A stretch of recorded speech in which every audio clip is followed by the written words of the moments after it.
Hi, Carol. I know that you get pitched all the time to invest in things or to help people find investors.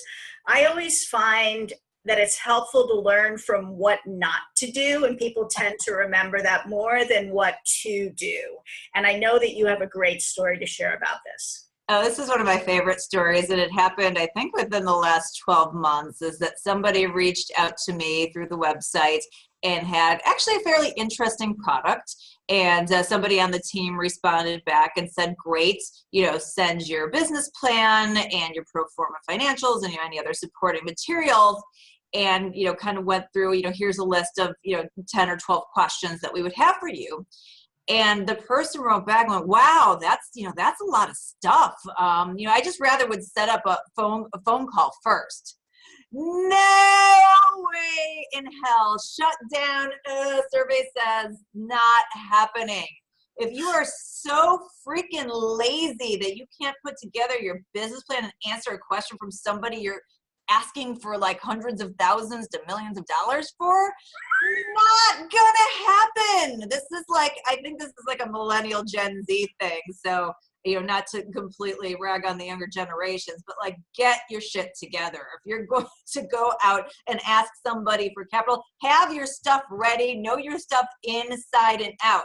You should know what your company does. You should know your competitive advantage. You should know who your competitors are. You should know what your key milestones are. You should know how you're going to exit the company. You should know all of these things inside and out, backwards and forwards. Do not waste an investor's time, because I will never talk to you again. They won't either, and they will tell their friends, and you will be the laughing stock of everywhere and not get any money.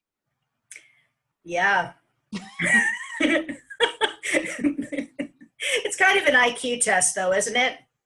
It's a entrepreneur test. So one of the things about investing is that you're always investing on the jockey, not the horse. So at the end of the day, it's about, can the person execute? Because a lot of times the initial business model blows up and you have to pivot to something else anyway. I mean, we've seen this in big companies. Airbnb was originally sleeping on somebody else's sofa while they're still at home.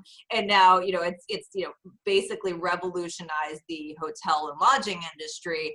So you have to be the entrepreneur that we're betting on. And if you don't have your stuff together, no confidence that you're going to be able to run a business. I don't care what you've invented. You could have the best product or service or idea of all time. And if you can't execute it, it doesn't matter. I'd rather invest in a great entrepreneur with a stupid idea than a stupid entrepreneur with a great idea.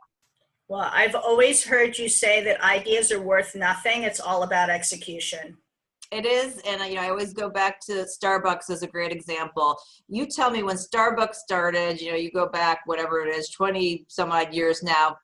If I said to you, okay, I know you can get coffee like on every corner at the convenience store. You can brew some Folgers at home. It's everywhere. But here's my idea. I'm going to put a new coffee store on every corner. I'm going to charge like 5 times as much. Want to invest in my business?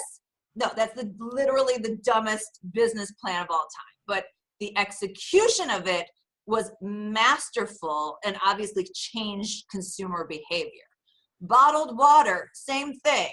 Water, most abundant resource on earth. We're going to take water, we're going to put it in bottles, and we're going to charge you for it. Dumb idea, but great execution. Obviously, the convenience factor and all these other things can come into play. We all have bottled water. I've got my bottled water here. Now, I'm actually particular about bottled water. I want the Fiji water.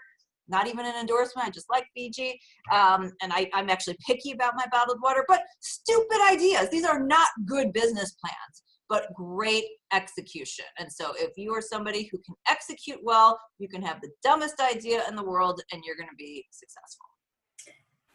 Yes, the pet rock, the chia heads. The Snuggie. I mean, we could go on and on. Literally a backwards bathrobe, like $1 billion in sales. Yeah, amazing. Thank you, Carol. Thanks.